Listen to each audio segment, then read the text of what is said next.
আসসালামু আলাইকুম রহমতুল্লাহ। দেশ বিদেশ থেকে যে যেখান থেকে আমার এই ভিডিওটা দেখছেন সবাইকে আন্তরিক শুভেচ্ছা ও অভিনন্দন। আজকে হচ্ছে এক ভাইকে এই মধুময় বাদামটা দিচ্ছি, 1 কেজি মধুময় বাদাম।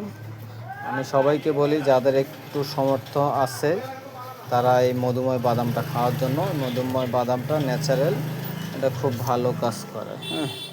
ওষুধের সাথে এটা খেলে খুবই ভালো কাজ করে। সাথে সাথে সাফাডাক্স একটা হালুয়া দিলাম, সাফা আমবড়ি দিলাম, তারপরে বিক্সাম মালিশ,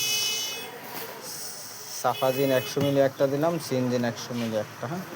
সাথে আজকে ফাইটেক্স দিতেছি, ফাইটেক্স 2 পিস বাইকে দিব। তারপর আরেক ব্যাগ সাফাজিন সিরাপ ওনাকে দিব ফাইটেক্স 2 পিস। এই ভাইকেও দিব ফাইটেক্স 2 পিস।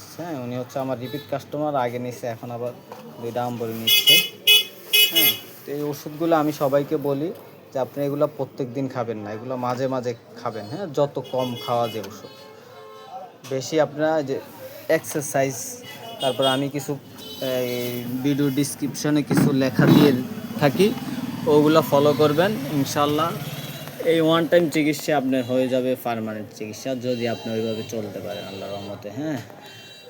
আর এগুলা কীভাবে খাবেন, প্রত্যেক দিন মধুময় 2 চামচ, সকাল 2 চামচ, রাত্রে 2 চামচ মধুময় বাদাম খাবেন। তারপরে হচ্ছে আপনার এই সাফা আমবড়ি একদিন খাবেন, খাওয়ার পরে কয়েকদিন গ্যাপ দিবেন, গ্যাপ দেওয়ার পরে হচ্ছে আপনার এই যে সাফাডাক্স হালুয়াটা খাবেন, আবার কয়েকদিন গ্যাপ দিবেন, আবার সাফা আমবড়ি খাবেন, এইভাবে খাবেন। তারপরে আবার কয়েকদিন গ্যাপ দিয়ে ধরেন একদিন 2 চামচ সিনজিন খেলেন, আবার কয়েকদিন গ্যাপ দিয়ে আবার 2 চামচ সিনজিন খেলেন, সাফাজিন খেলেন। তারপরে মাঝে মাঝে এই মালিশ করবেন, এটা গোড়া থেকে নিচের দিকে মালিশ করতে হয়। এইভাবে ইনশাল্লাহ ভালো ফিডব্যাক পাবেন।